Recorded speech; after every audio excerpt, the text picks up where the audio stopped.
Esta siguiente historia, criptomaníacos, viene de parte de Jesús Lázaro. Jesús dice que esto le pasó en el año 2002. Él en ese entonces tenía apenas 22 años. Era un joven que acababa de empezar una relación con su novia, quien años después se convertiría en su esposa. Jesús en este lapso, como cualquier relación que acaba de comenzar, tenía que conocer a sus suegros, a los hermanos de su novia, a sus tíos, a sus familiares, en general a toda la familia. Para esto su novia vivía lejos, estaba en su ciudad que era Monterrey, más que nada por estudios y por trabajo, pero ella era originaria de Orizaba, de Veracruz. Entonces a Jesús no le quedó de otra que enfrascarse en un largo camino en carretera, él solo. Eran temporadas navideñas, por lo que su novia se había adelantado y había llegado a su casa algunas semanas antes. Jesús por su parte tenía algo de trabajo en la universidad, también en su trabajo, por lo que fue difícil que el horario de ambos combinaran. Así que Jesús optó mejor por seguir en la marcha, tan solo unos días después. Fue en este camino, en este largo trayecto, en el que pasó por una experiencia que hoy nos quiere compartir. Una experiencia que de vez en cuando le vuelve a suceder. Jesús nos explica que para él, desgraciadamente, esto es algo que le sucede cada de vez en cuando. No es algo que simplemente le pasa una vez, sino en determinadas ocasiones, por lo que hace una maldición por completo todo esto que está viviendo. Él dice que tiene una manía antes de salir siempre de viaje. Como les digo, es casi 2 décadas atrás esto que pasa.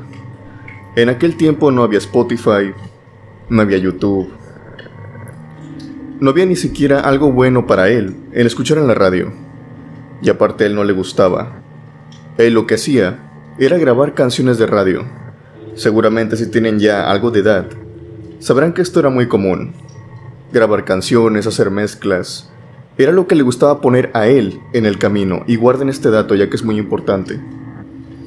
Él siempre grababa las canciones que le gustaban y las ponía en el camino, y precisamente en ese viaje fue donde comenzó todo, en que dejó de grabar estas canciones puesto que le empezaba a dar un tinte perturbador al asunto.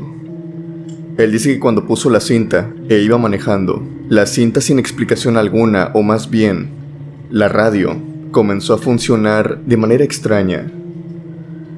Él dice que de la nada se subía y bajaba el volumen, se pausaba la canción, o se saltaba la siguiente, no terminaba la canción, o incluso las voces se distorsionaban como si hubiera estática en medio de la canción, algo que él no recordaba. Las había grabado muy bien, y estos errores prácticamente eran de la radio, no eran de su cassette. En fin, esto se repetía constantemente en todo el trayecto. Cada vez que él buscaba la manera de que la canción se escuchara, algo siempre incomodaba, salía algún percance. Puesto a todo esto, él ya no le vio motivo a tener la radio encendida. La apagó, quitó su cassette y siguió todo el camino. Ya para este tiempo ya era de noche. Todo el camino en absoluto silencio. Obviamente Jesús en ese tiempo tenía un problema, y es que el silencio y la carretera era una mala combinación, ya que le daba mucho sueño, tenía mucho cansancio y pues corría con el riesgo de que se estrellara, o de cuanto menos salirse del camino. El sueño se estaba apoderando de él cuando ve a lo lejos una luz que le resulta milagrosa. Es una estación de gasolina, también con un pequeño supermercado. Jesús se detiene, se baja del coche.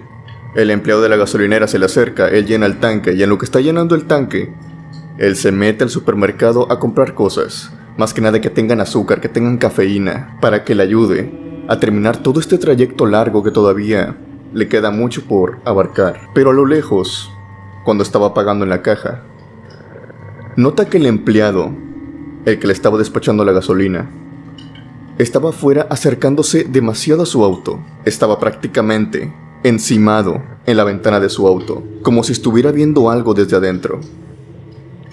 Obviamente lo primero que pensó Jesús creo que es lo que todos pensaríamos.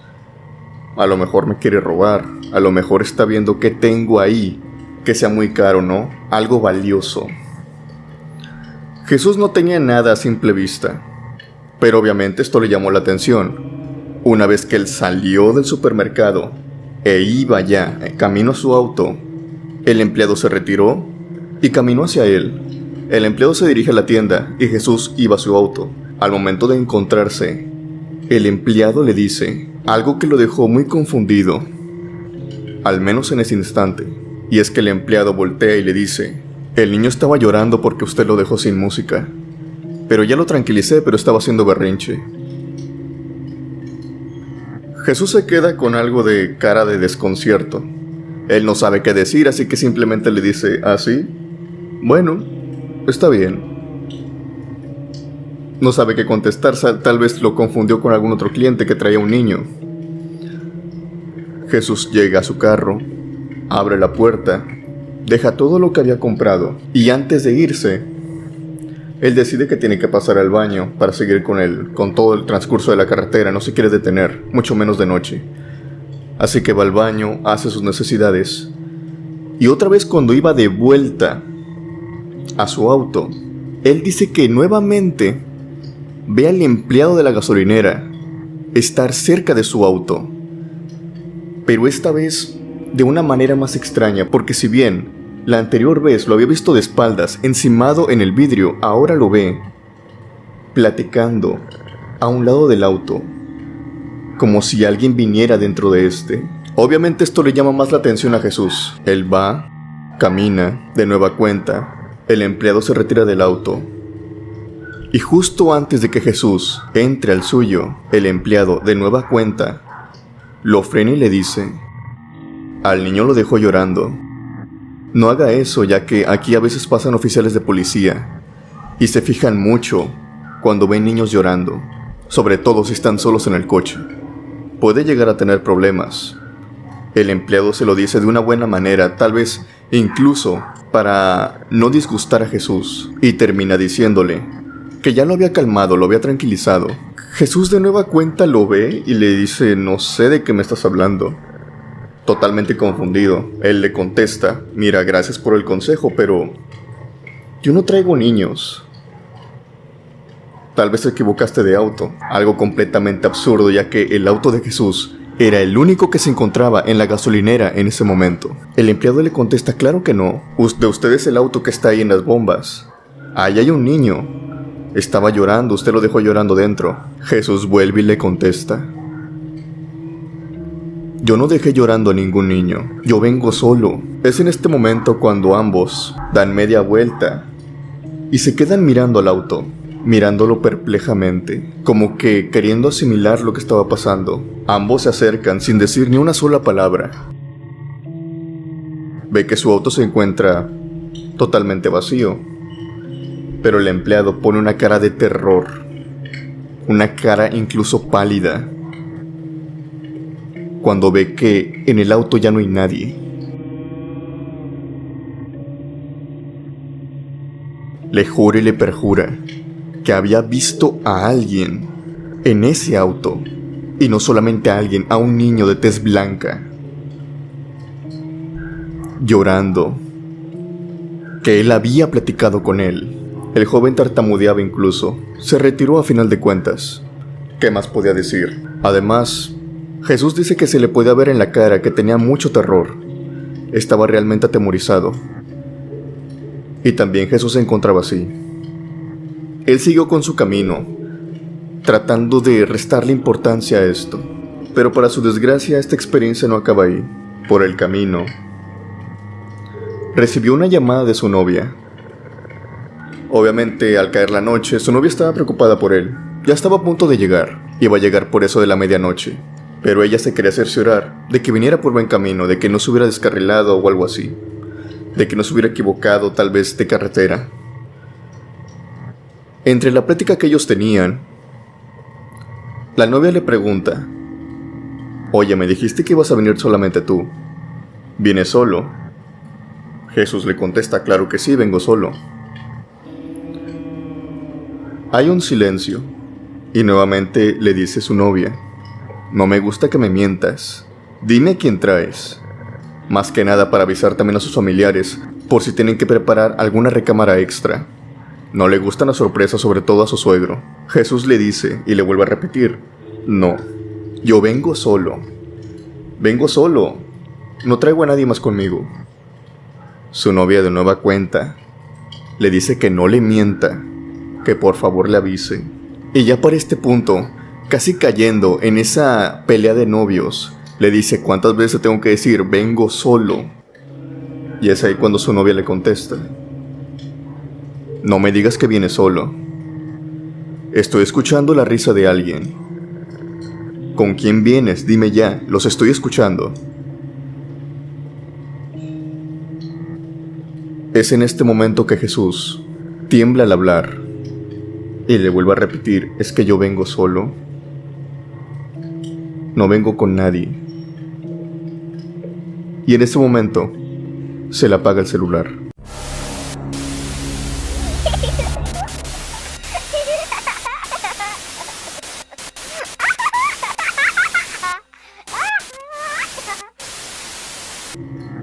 El celular no tenía la batería baja, simplemente se le apagó, como cuando apagas un celular aplanando el botón de encendido, lo dejas aplanado y se apaga.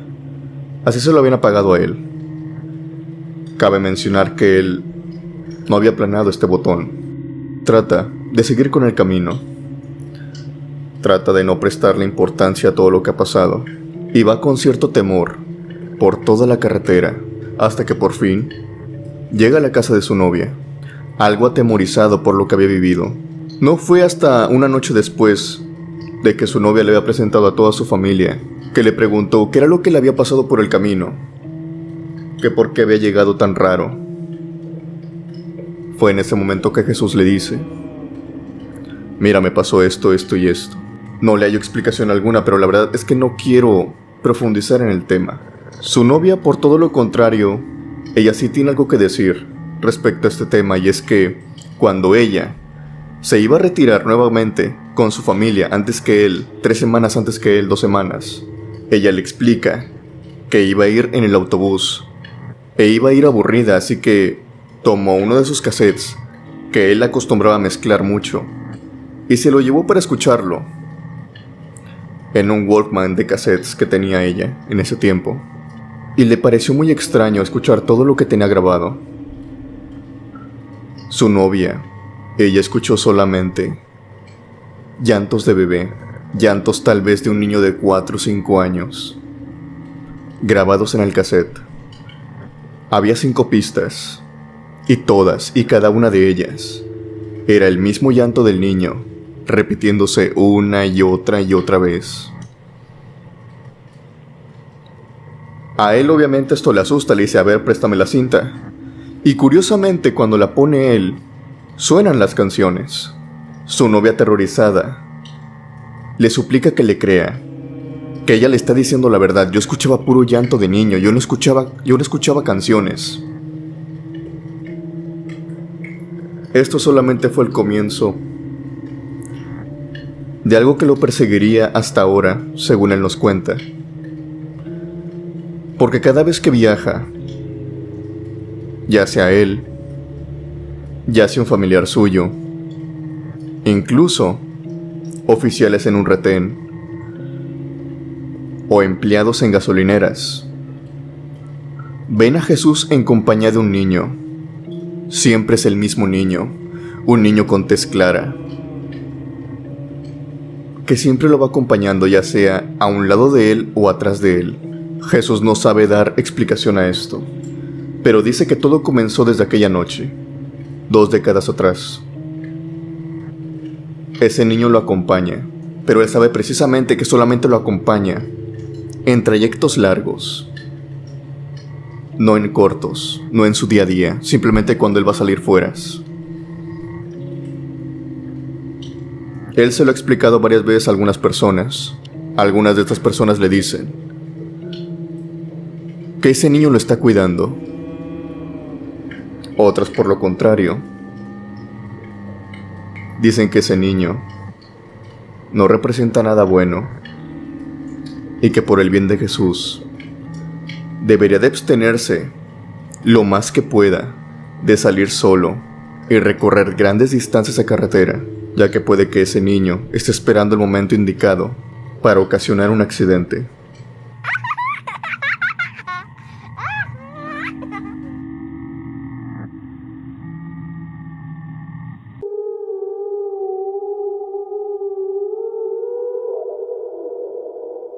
Este siguiente relato viene de parte de Luis Armando Ruiz. Su experiencia no fue vivida por él, sino que nos envía la experiencia que le pasó a uno de sus tíos.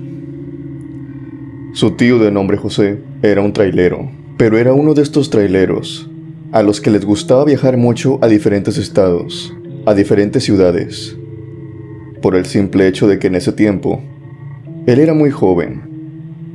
Dice Luis que tendría algunos 22 o 24 años. Por ende, es fácil de pensar que le gustaba ir a diferentes ciudades, porque conocía personas, pero ese no era todo su tema. Le gustaba mucho conocer mujeres, estar de novio en diferentes estados y en diferentes ciudades. Obviamente esto desencadenó, dice Luis, en que tuvo varias novias, incluso al mismo tiempo, e incluso familias en diferentes estados, conforme pasó el tiempo.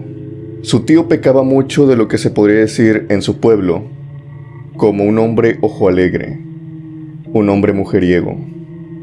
Encontraba mujeres en el camino y les ofrecía su ayuda. Era muy simpático, era muy romántico incluso a minutos de haberlas conocido. Obviamente esto le generó en que buscar mujeres hermosas era uno de sus principales objetivos cada vez que salía de viaje, importándole poco que tuviera novia en su ciudad. Luis nos cuenta que en un cierto día enviaron a su tío a un lugar llamado La Selva. Él iba muy contento ya que, según se dice, en este lugar las mujeres son muy hermosas, y en el transcurso le cayó la noche. Su tío iba sin mayor preocupación por toda la carretera en total penumbra, cuando de pronto se encontró con algo que le hizo cambiar la mirada por completo. Incluso le brillaron los ojos. Al lado de la carretera caminando, se encontraba una jovencita que llevaba un vestido floreado, blanco. A cierta distancia se podía decir que esta jovencita parecía de algunos 20, 19 años, por lo que su tío no pensó dos veces en detener aquel camión y bajar a ofrecerle ayuda a esta señorita. Si bien ya era de noche, no era tan tarde. Él dice que aproximadamente eran las 9, 10 de la noche, pero por esos pueblos, por esas carreteras, no se acostumbra a que pasen muchos autos, así que es normal ver a algunas personas e incluso familias estar caminando de vuelta al pueblo. Si bien se le hacía extraño que simplemente viniera esa muchacha, a su tío poco le importó. Él lo que quería era conocerla, y si se pudiera, tener una nueva conquista apenas haber entrado a la selva. Su tío se bajó y habló con esta muchacha, pero la plática no fluyó como él quería. Esta chica no le respondió, simplemente se limitó a mirarlo y a seguirle la plática. Si bien no hablarle, simplemente movía su cabeza. Cuando el tío de Luis se ofreció a querer ayudarla a llevarla hasta el pueblo, que se subiera con él al camión, esta chica simplemente le dijo que sí con la cabeza, asentándola. Su tío estaba muy contento. Él pensaba que en el camino, en el trayecto de la carretera al pueblo, seguramente podía conquistarla. Seguramente ya tendría otro amorío en ese pueblo, ya que para él esto era considerado cada vez como un deporte. Enamorar a mujeres, pero más pronto que tarde descubriría que esto sería muy peligroso, sobre todo para un hombre mujeriego que levanta mujeres desconocidas en las carreteras. El tío de Luis siguió con su camino.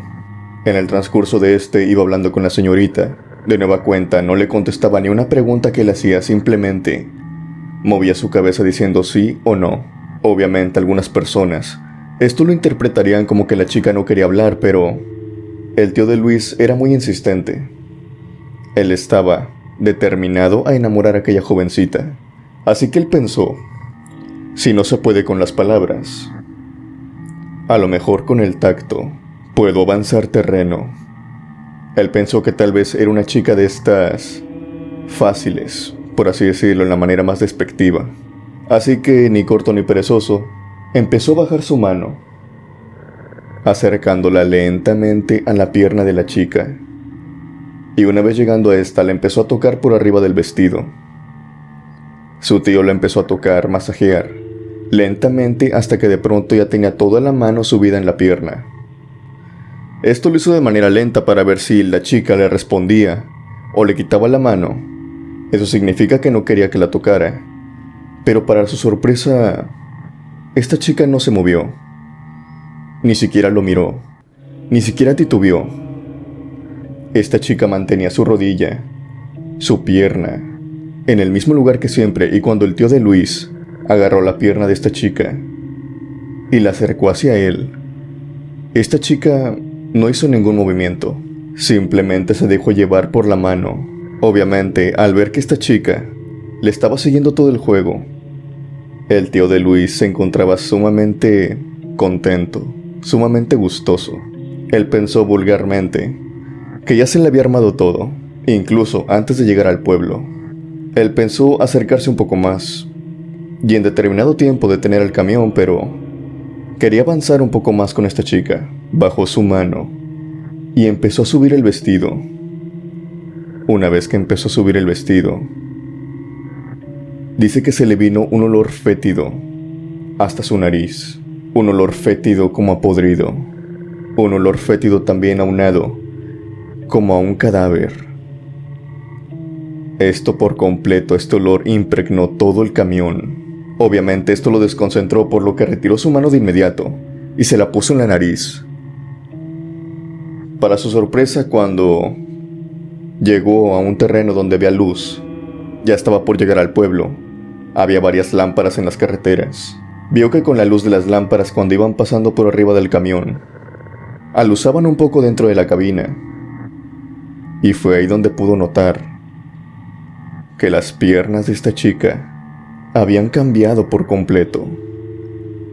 Ya no eran las piernas tersas y suaves de una jovencita, sino que ahora se trataban de unas piernas velludas, que si bien seguían siendo de mujer, totalmente cubiertas de pelo, con un pelo que iba creciendo con cada segundo que pasaba, y las plantas de sus pies ahora eran sustituidas por unas pezuñas largas, oscuras, como las de un caballo.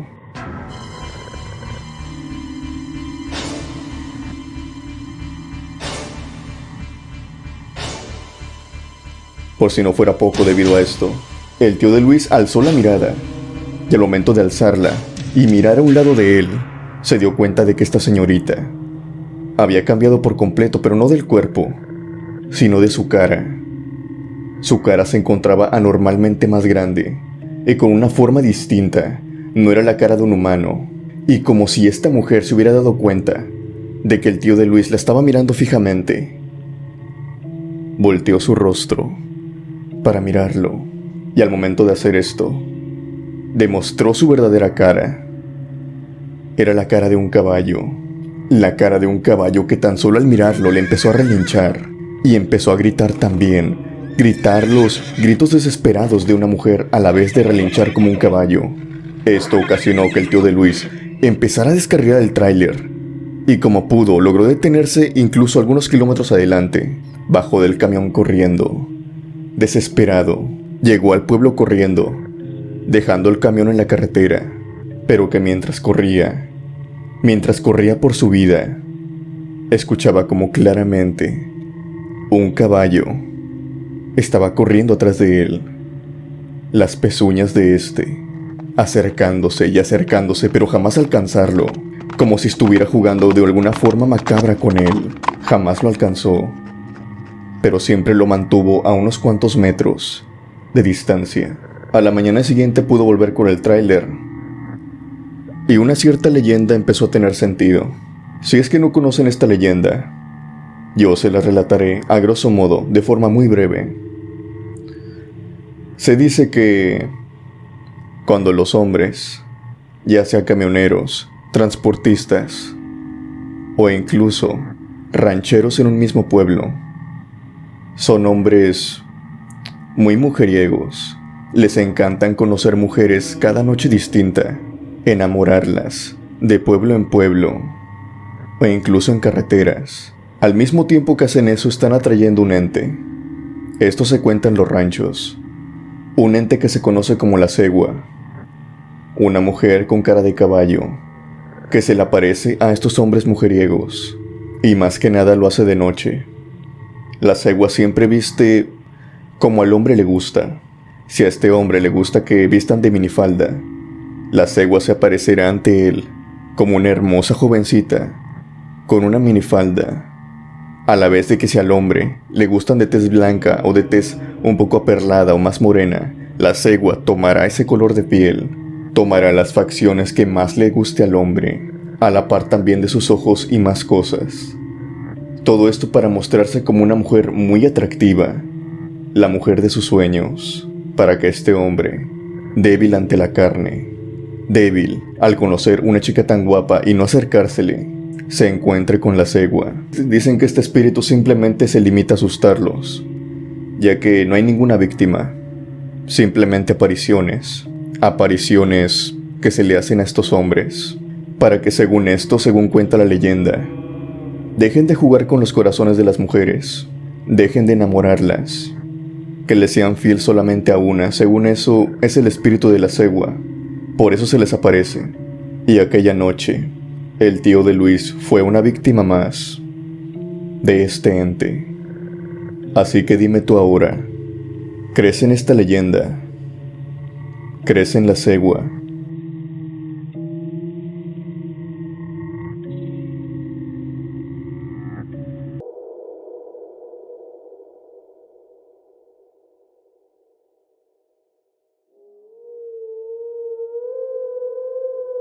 Criptomaníacos, creo que muchos de aquí, incluyéndome, somos conscientes de los peligros que puede correr un taxista.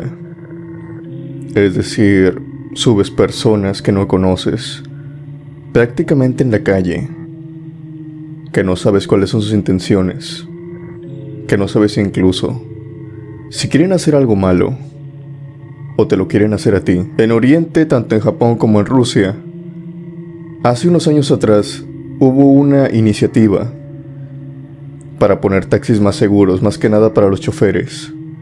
Estos eran de poner una barrera de plástico junto con vidrio y con un orificio simplemente para pasar el dinero, para de esa manera que los taxistas no corrieran tanto peligro.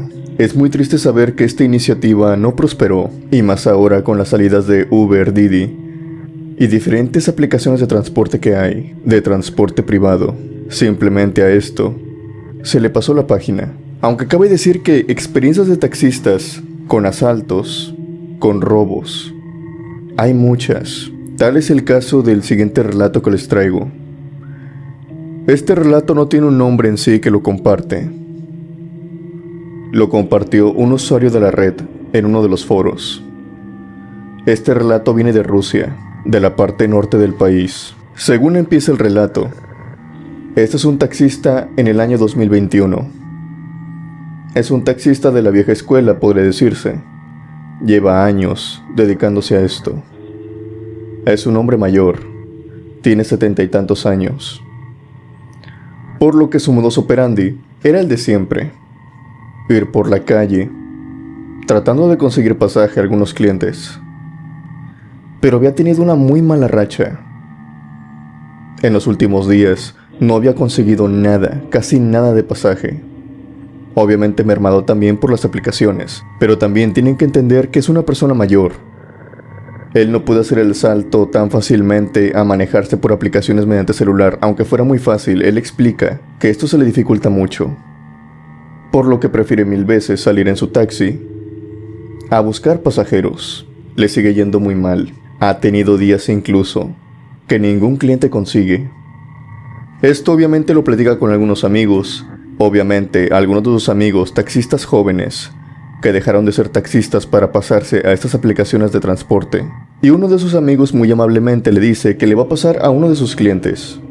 Es una chica, una jovencita que simplemente cada fin de semana sale de la casa de su amiga y después va a su casa. No es un trayecto muy largo, tampoco es una carrera que represente mucho dinero, pero al menos es un cliente y ya confirmado, así que peor es nada.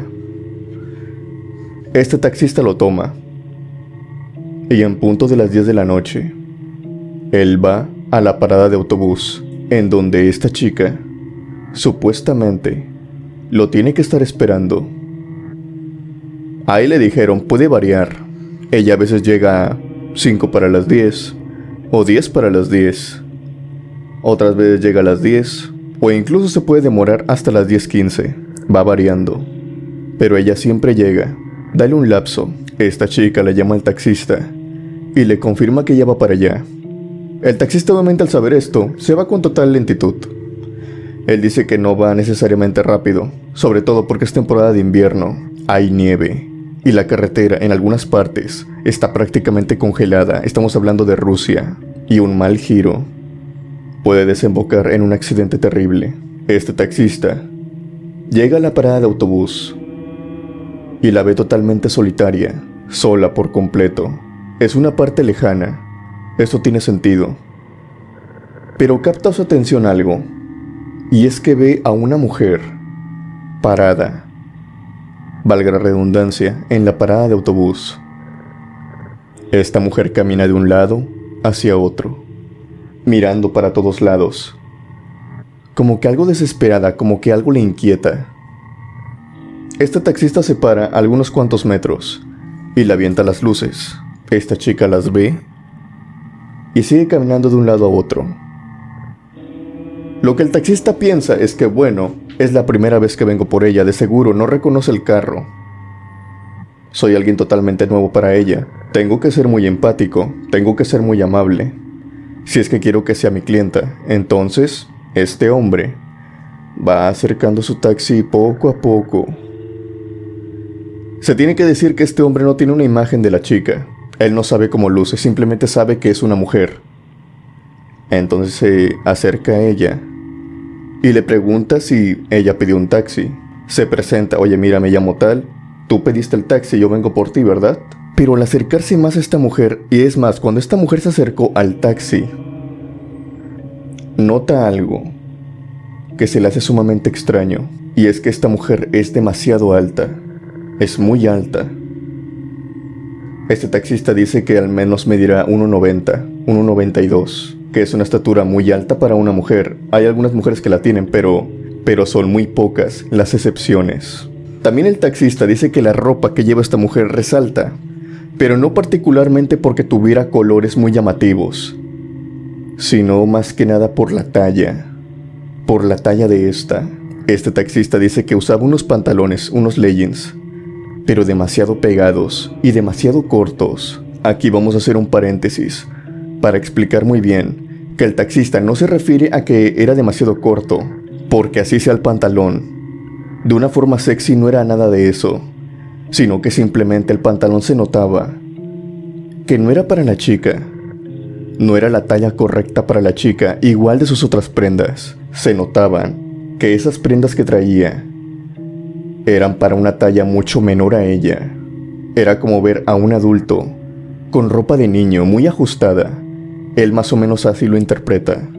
Esta mujer lleva una cabellera rubia y al momento de que se acerca con el taxista y se inclina para verlo, gran parte de su pelo cae sobre su rostro y le contesta así: estoy esperando un taxista. De inmediato va hacia la puerta, abre la puerta trasera y se mete. Y aquí viene lo siguiente, que se le hizo sumamente extraño al taxista. Y es que él dice que notó la voz de aquella mujer muy rara. Él dice que en ese momento captó de inmediato que era como una voz algo gruesa, pero tratándola de hacerla femenina. Ok, tal vez esta mujer tiene la voz un poco rara. Hay mujeres que tienen la voz gruesa y se les nota algo así, algo afeminada. algo como voz de hombre pero afeminada. No le presta atención y empieza con su camino, pero no obstante de eso, por el camino, esta mujer le dice que va a otra ruta por completo diferente a la que se dirigía en un principio él. Él sabía a dónde iba aquella muchacha. Ya le había dicho el otro taxista a dónde la tenía que llevar. Y esta mujer, de la nada, había cambiado de decisión. Ahora era un lugar todavía más a las afueras, en 1 kilómetro en la que prácticamente no hay nada. Le da una muy buena explicación. Hay una tienda que ahí es 24/7, una gasolinera. Ahí trabaja una amiga. Y ahí voy a ir con ella a acompañarla ya que está sola. Ok, parece convincente esta excusa. El taxista empieza a ir por esa ruta. Y esta mujer se nota que está algo desesperada, no desesperada, sino nerviosa. Pero se va tranquilizando conforme cada vez más se van alejando de la ciudad, de la localidad, y solamente se internan en la carretera, con nieve a ambos lados, y cómo los coches empiezan a disminuir, ya que por esa ruta casi no es transitada. Este hombre trata de hacer un poco de plática con aquella mujer, nada del otro mundo, simplemente como estado. Y cada vez que le responde esta mujer secamente, como que no queriendo hablar más, nota su voz, y esto no puede pasarlo desapercibido, así que, mediante el retrovisor, que es un arma potente para los taxistas para ver las personas que lleva atrás, lo ajusta como para que ver mejor hacia la carretera, pero indiscretamente alcanza a ver claramente el rostro de aquella mujer, y ve que es un rostro muy masculino. Ve que es un rostro prácticamente de un hombre. Obviamente, criptomaníacos, estamos en el año 2021. Ver a un hombre vestido de mujer simplemente ya no es tan raro. Es totalmente comprensible. Hay gustos para todo. Entonces toda la teoría que tenía este taxista empieza a tomar sentido. Ok, es un hombre que se viste de mujer, no hay nada malo con ello. Se nota perfectamente por su cuerpo, por su voz, tratándola de hacer femenina. Pero hay un rasgo que resalta un poco. Si bien era de suponerse que lo que traía aquel hombre era una peluca, esta peluca tenía algo extraño, ya que al momento de verla por el retrovisor, este taxista se da cuenta que escurre algo rojo de aquella supuesta peluca, y que este hombre cada cuanto se talla aquí, como que para borrarlo, trata de borrar todo esto, y con la mano siempre va sosteniéndosela, siempre se la va sosteniendo. El taxista sigue con su camino, va a un paso un poco lento. Como ya dije, la carretera se encuentra congelada, más en aquellos sitios en donde casi no pasa nadie. Prácticamente la conversación es inexistente, cuando de pronto en eso empieza a sonar su celular, a sonar y a sonar y a sonar. Él, al verlo, es su amigo, el taxista que lleva a esta mujer todos los días a su casa. Él no halla nada de malo en ponerlo en altavoz, ya que casi todas las llamadas que él contesta las pone en altavoz con el carro, más que nada para no distraerse mientras maneja. Así que simplemente lo pone ahí, ya tiene conectado el Bluetooth, le hace hacia arriba y contesta. El tono en el que su amigo le habla se nota bastante furioso. Él le dice: ¿pero por qué me haces esto? Te estoy haciendo un favor y mira, me haces quedar mal. Le está repitiendo, le está reclamando que por qué no había ido por esta chica. A ver, ¿qué pasó aquí? Él lo detiene y le dice: ¿qué te pasa? Yo ya pasé por ella. Y le dice: no, ella me llamó, me dijo que nadie pasó por ella. Yo estaba cerca, así que vine por ella. Ella está aquí parada conmigo, ya la estoy llevando a su casa. No pasaste por ella. Y él le repite: sí pasé por ella, la traigo aquí conmigo. Y es en ese momento que hay un silencio en la llamada, en todo, y le repite a su amigo: no pasaste por ella, ella aquí viene conmigo. ¿A quién te llevaste?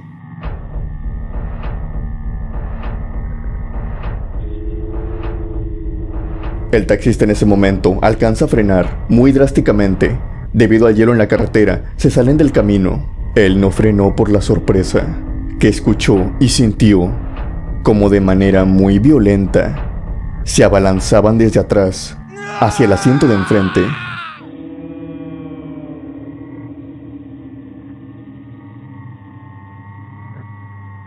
Debido a todo el embrollo y gracias a que el taxista sabe maniobrar muy bien, logró conseguir salir del taxi. Quitó las llaves del taxi y salió de este, corriendo prácticamente. Es un hombre mayor, tenía problemas de rodilla y era mucho más bajito de lo que ese hombre era. No era rival para él, fácilmente lo iba a someter. Empieza a correr y lo único que él escucha a la distancia son otras pisadas que también están corriendo, que lo van persiguiendo en el frío, en la nieve. Y para su suerte, pasó alguien por la carretera. Otro transeúnte lo logró detener e incluso casi lo atropellan en el intento, ya que se puso enfrente de aquel automóvil. Logró conseguir salir con vida de aquella situación, pero las explicaciones llegaron al día siguiente. Al día siguiente hubo mucho alboroto y entendieron ambos, tanto él como su amigo, como la chica, la pasajera, qué era lo que había pasado aquella noche. Y pasa y resulta que a unas cuantas calles de aquella parada de autobuses, solamente un par de calles, le habían quitado la vida a una chica. Pero no solo eso, le habían quitado prácticamente todo, aparte de su dinero, otras cosas, como su ropa, y también, aunque suene muy desgarrador y muy perturbador, muy aberrante, también le habían quitado todo el cuero cabelludo. Aquella noche el taxista entendió que lo que había transportado no era una persona común y corriente, era la misma persona que le había quitado todo a aquella chica, que quería pasar desapercibida de una manera tal vez ridícula, pero que por suerte no llegaron a su destino. Está de más decir que en aquella ruta, días después, él fue, y tal y como lo sospechaba, el kilómetro que esta supuesta mujer decía que iba a una gasolinera, a una tienda, a acompañar a una amiga, no existía. Era la parte más solitaria de aquella ruta.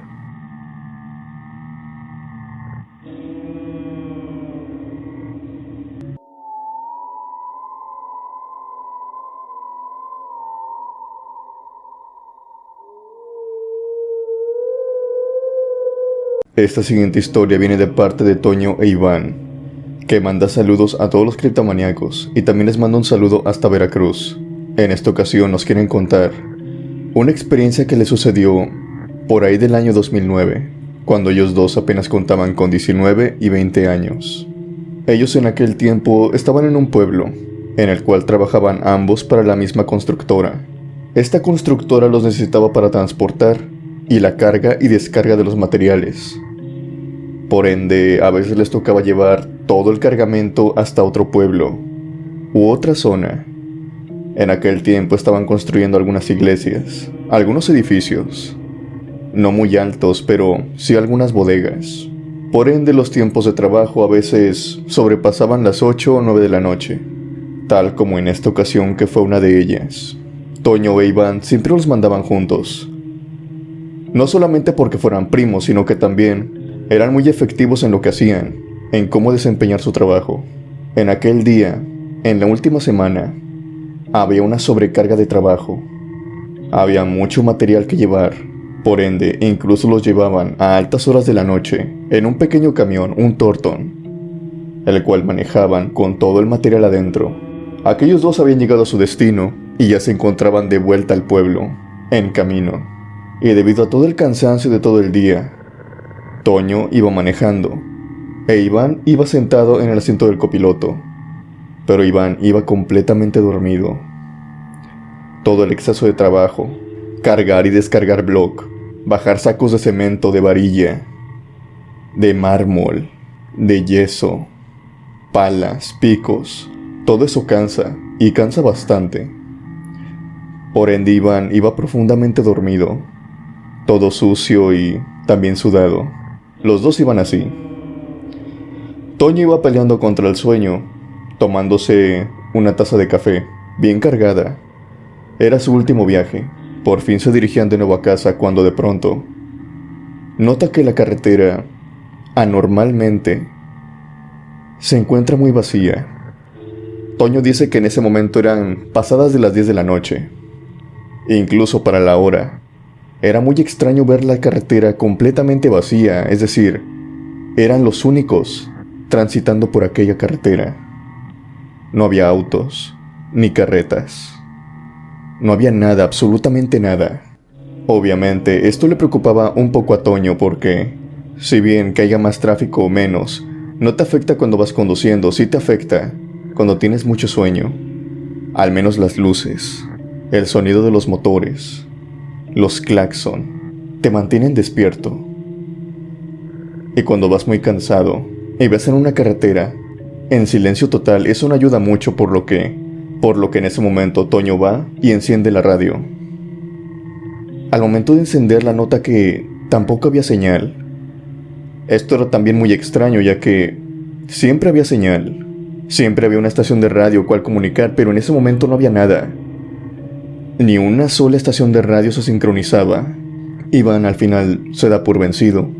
Apaga la radio, y ese ruido de estática que al menos lo mantenía ocupado o mantenía que sus oídos se fijaran en aquel ruido, dejó de existir. Por lo tanto, al momento de que Iván apaga la radio, comienza a escuchar por su oído izquierdo que algo va trotando, que algo va cabalgando, algo que va por fuera del camino, por fuera de la carretera, que va entre el monte, como corriendo, a la misma altura del camión. El camión no iba rápido, pero tampoco necesariamente lento. Iván conducía a 60-70 kilómetros por hora, ya que era un camión pesado. Pero al momento de que Toño voltea y ve, se encuentra con que es algo que va entre el monte corriendo, pero no es un caballo, no es un animal que él conozca. Es un animal que efectivamente va a 4 patas, pero va como encorvado, como si tuviera la espalda arqueada. Eso no es un coyote. Eso no es ningún animal que él recuerde. Sobre todo porque no tiene cola.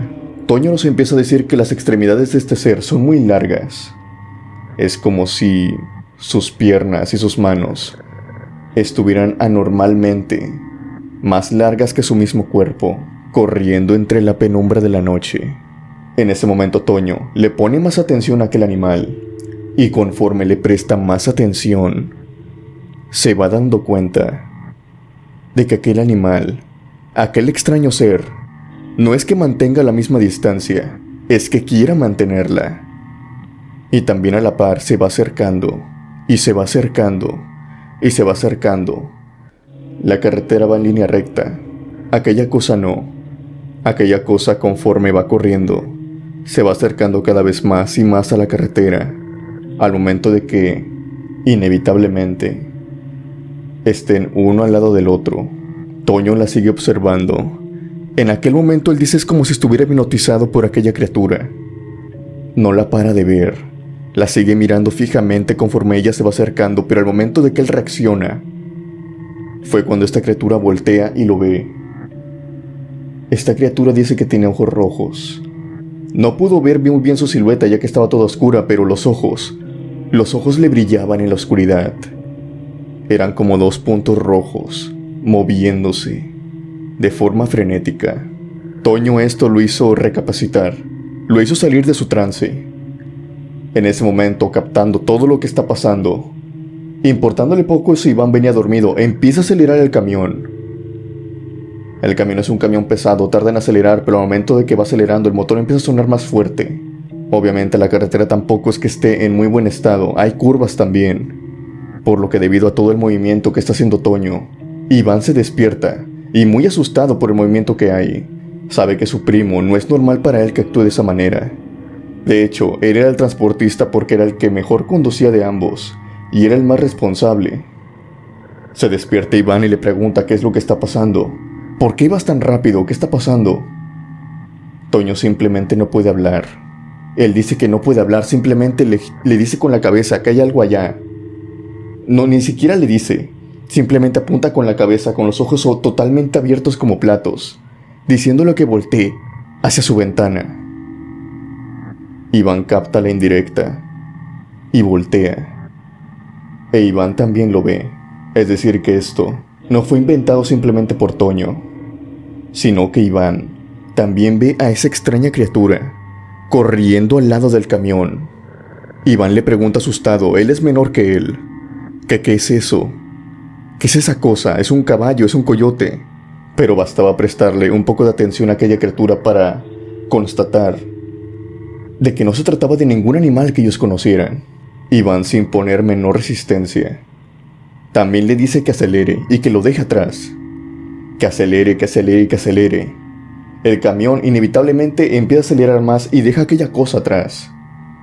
Pero no conformes con eso, ellos pensaban llegar a esa velocidad hasta el pueblo, pero no contaban con que la carretera es engañosa.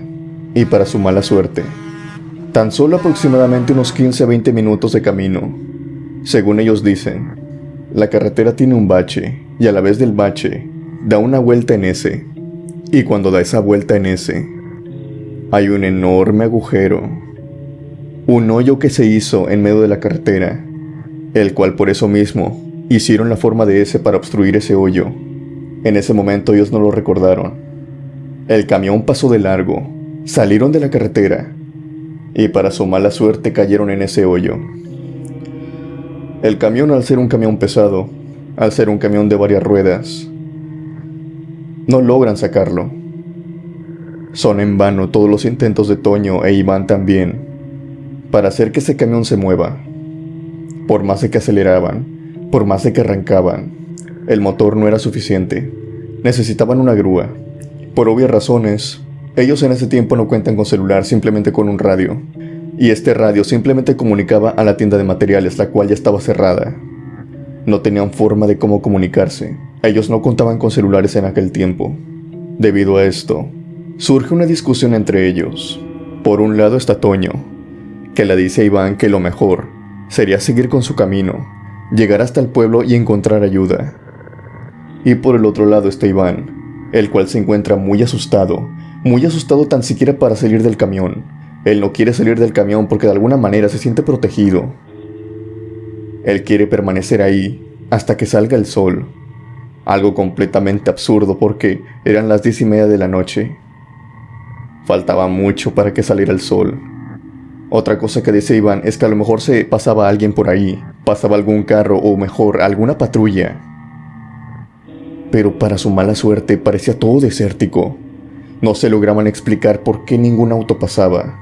En ese momento Toño le habla muy claro a Iván. Le dice que aquella cosa seguía corriendo y muy probablemente iba a llegar hasta donde estaban ellos.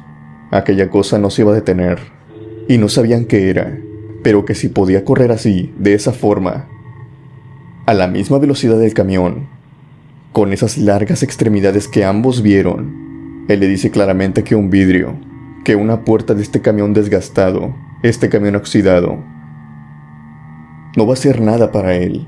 Corrían mucho peligro de quedarse ahí, y que si Iván no se iba, al menos él sí. A final de cuentas, ellos portaban con un hacha y con un bat de béisbol, allá dentro de la cabina.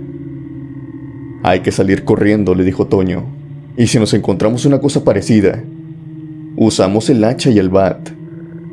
Tenemos con qué defendernos, pero aquí quedamos expuestos.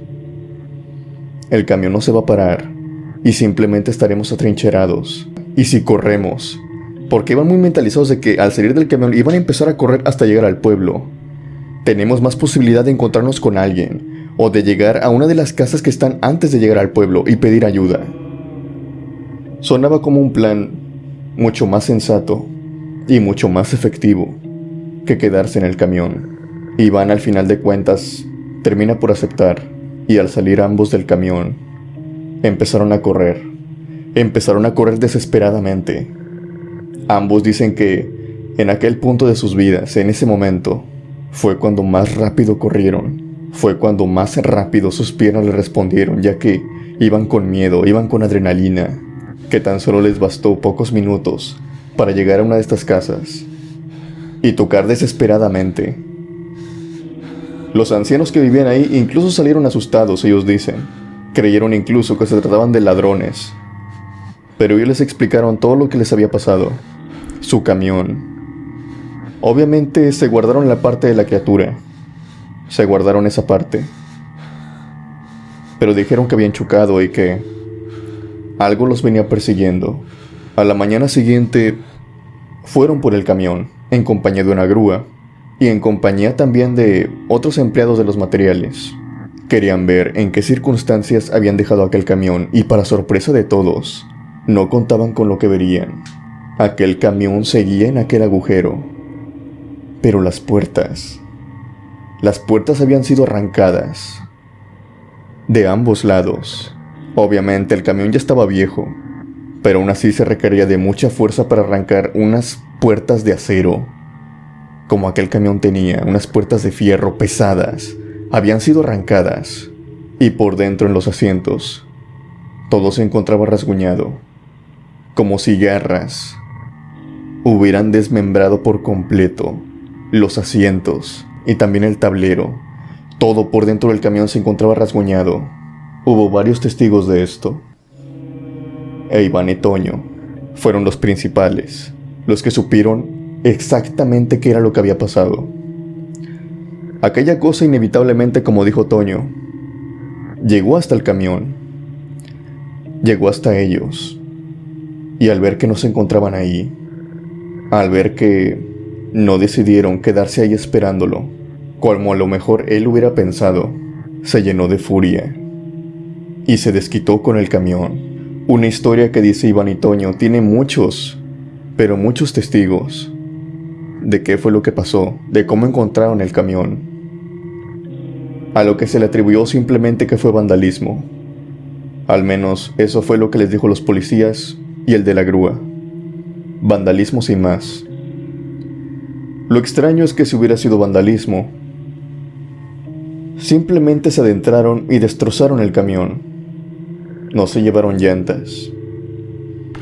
Y Toño e Iván habían dejado un dinero en la guantera. Ese dinero apareció al día siguiente. Si hubiera sido vandalismo, si hubiera sido delincuencia, no se llevaron las llantas, no se llevaron nada que ellos le pudieran sacar provecho, no se llevaron el dinero, pero aún así todos se esforzaron en decir que había sido vandalismo. ¿Y ustedes, criptomaníacos, qué creen que haya sido?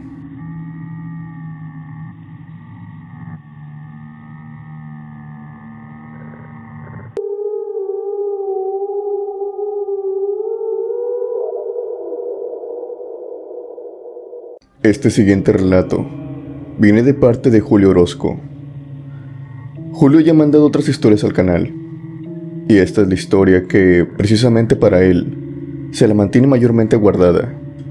No es una historia que la comparta fácilmente, ya que los afectados de esta historia los conoció muy bien.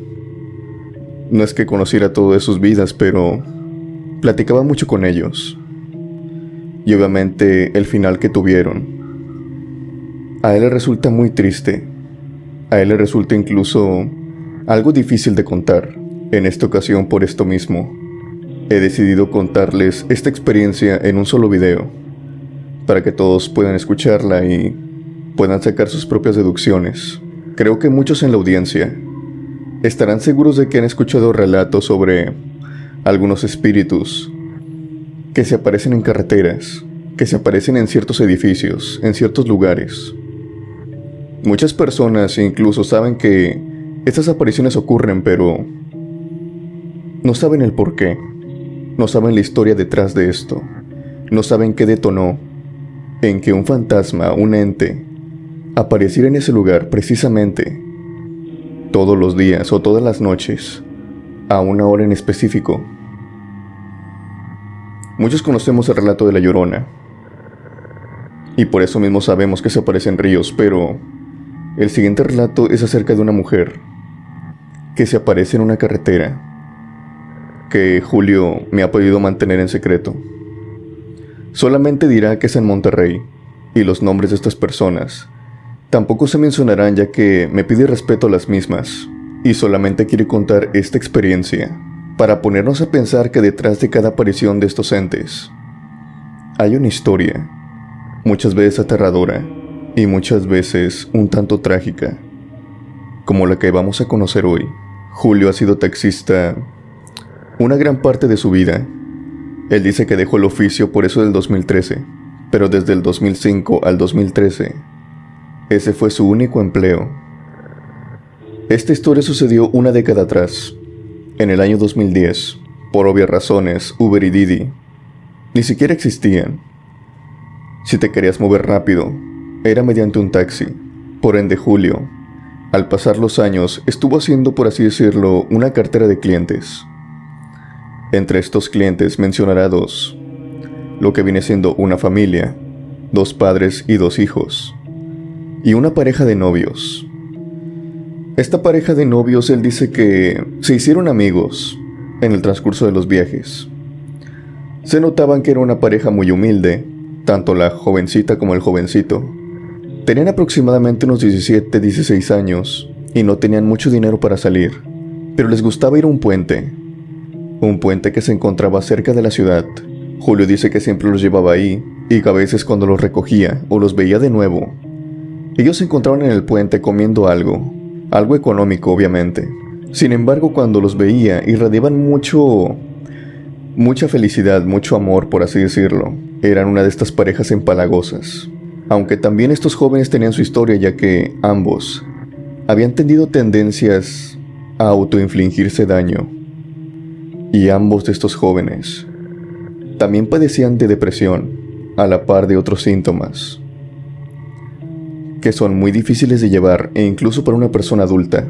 Ambos padecían de eso y se puede decir que por esto mismo se hicieron pareja, ya que ambos se comprendían.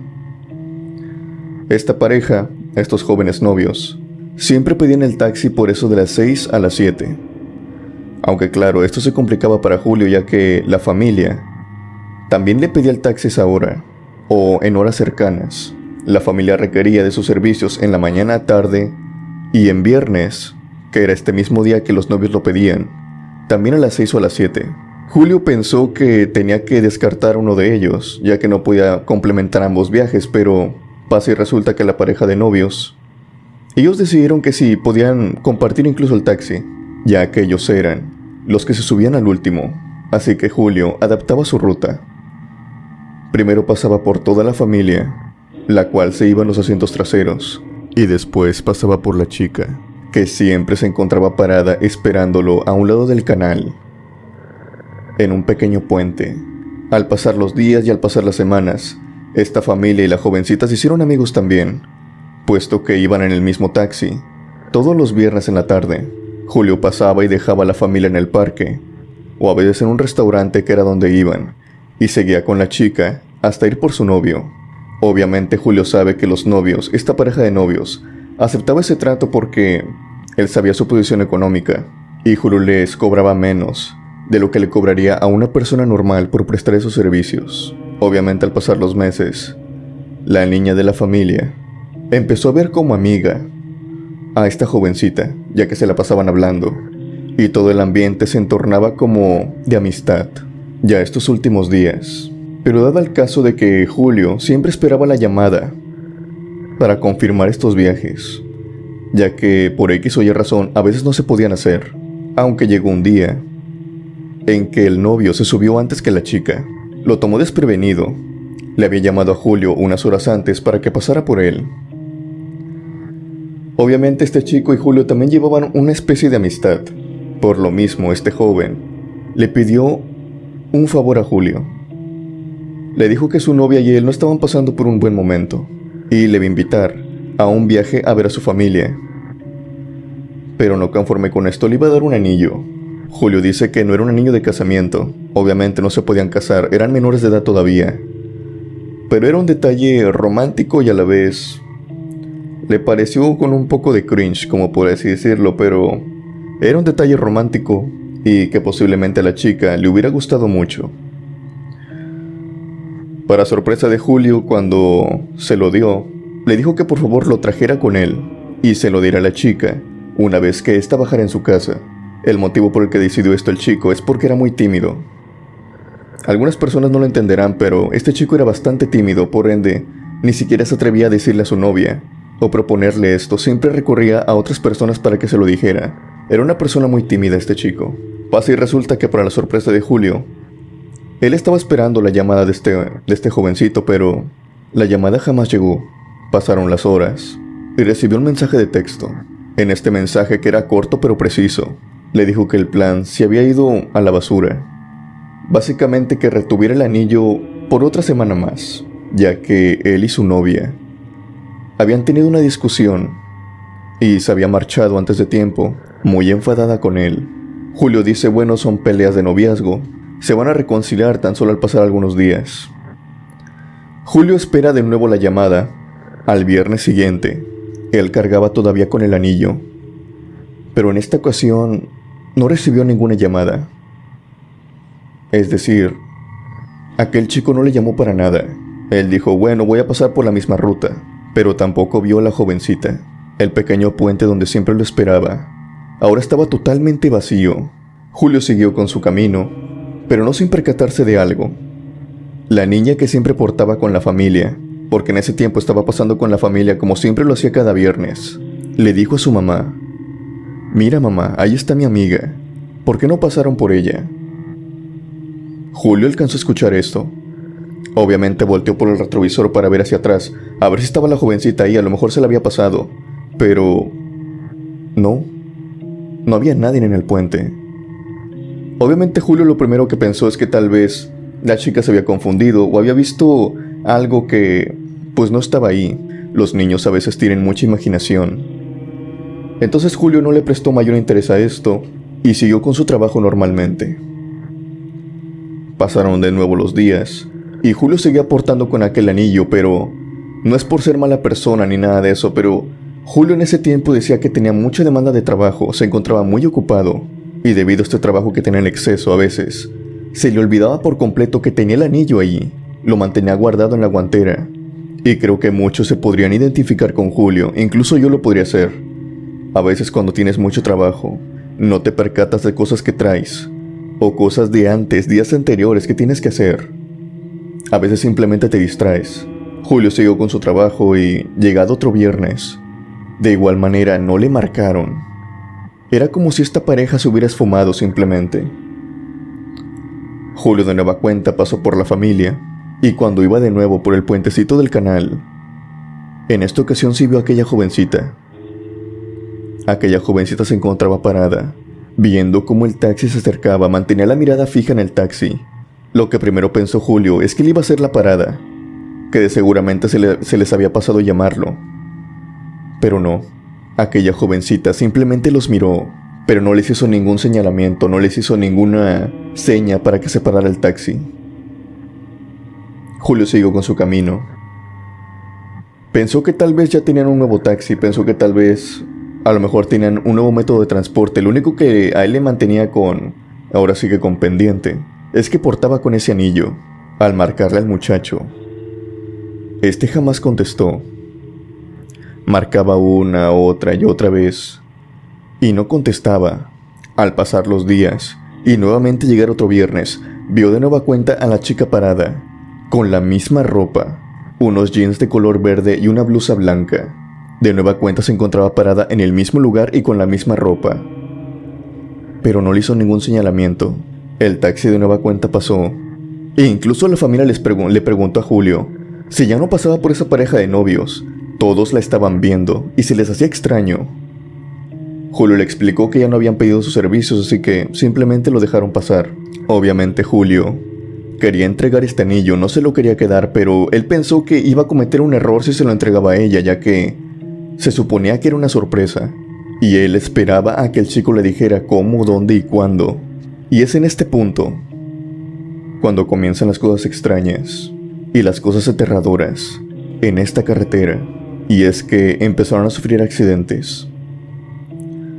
A la misma altura donde esta chica esperaba, a Julio, empezaban a suceder bastantes accidentes. Carros con familia, autobuses, carros de ruta, motociclistas, todos por igual. Incluso cada día, un accidente se registraba, y a la larga también se cobraron víctimas fatales. No se sabía por qué había tanto accidente aquí, ya que era una carretera recta, no había curvas, ni siquiera autos estacionados, o sea, no había nada para ocasionar accidentes muchas veces de gran magnitud, como los que se registraban. La única respuesta que tuvieron fue cuando empezaron a salir los sobrevivientes de cada accidente. Las personas que tuvieron mucha suerte al sobrevivir y explicar, sobre todo los conductores, que el motivo de ese accidente era debido a una mujer extraña, que siempre se ponía enfrente de la carretera, pero que aparecía de un momento a otro. Ni siquiera la veían en la banqueta, simplemente aparecía en medio de la carretera, a escasos metros del auto, por lo que el conductor volanteaba. Obviamente, esto ocasionaba un accidente con el conductor que venía de frente. Todo con tal de salvar la vida de aquella chica que simplemente jamás se identificaba, jamás daban con ella. Lo que sí decían los conductores es que aquella chica vestía con un pantalón verde y una blusa blanca, las mismas prendas que traía aquella jovencita. Obviamente el boca a boca empezó, y estos rumores le llegaron a Julio, sobre todo muy sorprendido, ya que había muchos accidentes en aquel lugar. Empezó a llamar al novio de esta chica, ya que era del único del que tenía teléfono. Para su sorpresa, sus llamadas sí resultaron, pero no de la manera que él pensaba. La que le contestó fue su madre, y ella tenía una noticia muy triste para darle. Resulta que este joven había fallecido, pero no de una forma normal. Él mismo se había quitado la vida, arrojándose al canal, tan solo 2 días después de haberse enterado de que su novia también se habría quitado la vida en el puente donde ella siempre esperaba el taxi. ¿Por qué lo había hecho? Esta fue una consecuencia de la discusión que habían tenido ellos dos. Al parecer a la chica le había dolido mucho aquella discusión. Ella ya daba por terminada esa relación con él y cayó en una profunda depresión tan solo en pocos minutos, que ella pensó que no había más salida que simplemente quitarse la vida en aquel canal, en aquel puente. Cómo iba vestida la muchacha, con esos pantalones verdes y esa blusa. Obviamente Julio explica que el otro chico también padece de depresión, por lo que fue cuestión simplemente de tiempo para que hiciera lo mismo. Julio a esta pareja de novios los consideraba más allá de clientes, también como amigos, por lo que decidido, intentó hacer contacto con ellos. No un contacto paranormal, pero sí un contacto para despedirlos. Julio dice que fue a una catedral, habló con un padre, y habló incluso con cristianos. Ambas religiones, después de haber platicado con cada una, le dijeron que a veces la aparición de algún fantasma, de algún ente, de algo que no se puede marchar de este mundo, muchas veces es porque tienen algo que todavía no resuelven. Y si es debido a accidente, o incluso peor, quitarse la vida ellos mismos, puede ser incluso pecado. Julio pensó que lo único que a él le quedaba por hacer era cumplir su promesa, entregar aquel anillo, por lo que decidido fue a entregar este anillo a aquel canal, en aquel puente donde aquella jovencita siempre se la encontraba parada, como esperando a que pasara el taxi nuevamente. Julio dice que continuaba viendo a aquella señorita. Si pasaba a la misma hora, por el mismo lugar siempre la veía, pero algo muy dentro de él le decía que no se debía de detener. Como que con la mirada aquella mujer le decía que no se detuviera. Un día por la mañana Julio se detuvo y con el anillo que llevaba en su mano decidió ponerlo en aquel puente y después lo tiró al canal. No conforme con esto, Julio intentó pedirle a Dios por sus almas. Rezó por ellos alguna media hora y después de dar unas oraciones para esas almas, Julio empezó a hablarle al aire, hablando con la chica, diciéndole que su novio la amaba y que le había dado este anillo que jamás pudo recibir en vida, que ahora se lo entregaba y que descansara en paz, que de seguro su novio también se encontraba en las mismas y merecían ser felices, si al menos no lo fueron aquí, al menos que lo fueran en el más allá. Una vez terminado esto, Julio entró de nuevo a su taxi y se dirigió a su casa. Julio dice que inexplicablemente, pero claro que él sabe la respuesta a esto, aquellos accidentes dejaron de pasar. Aquella mujer dejó de aparecerse, aquella jovencita. Se siente muy bien con lo que hizo. Él dice que actuó de la mejor forma y tal vez ese anillo era lo único por lo que ella no se podía ir. Julio nos cuenta esta historia porque inexplicablemente, tan solo 3 años atrás y hasta ahora, han volvido a surgir choques en aquel lugar por la misma aparición de aquella muchacha. Él sabe su historia, pero él nos explica por qué otra vez habría decidido volver a ocasionar todo este dolor. Después de platicar con un sacerdote, Julio dice que le explicó que tal vez las presencias malignas se alimentan de la energía, debido a que ya habían sucedido varios choques en aquel lugar y se habían perdido varias vidas a la par de que este ente de la muchacha no se iba. Llamaron mucho la atención y dice Julio que en parte tiene algo de razón, ya que han dicho algunos que esta mujer aparece y que ella es la que ocasiona los accidentes, pero cuando a todos les piden que digan cómo es que iba vestida o sus características, dicen que es una mujer de blanco, con la piel pálida y el cabello negro y largo, totalmente diferente a la jovencita que recuerda a Julio, y está más que seguro que aquel ente no es nada bueno. Aquel ente simplemente se alimentó de la fuerza, se alimentó de la energía que tenía aquel lugar para materializarse y poder hacer esto.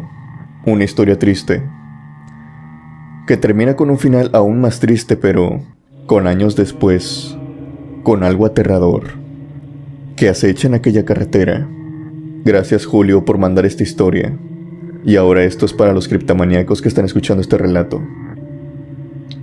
¿Alguna vez han visto a una mujer de blanco en la carretera? Tengan en cuenta que a lo mejor no es una mujer, sino que es algo que simplemente se materializó para tener nuevas víctimas que puedas echar.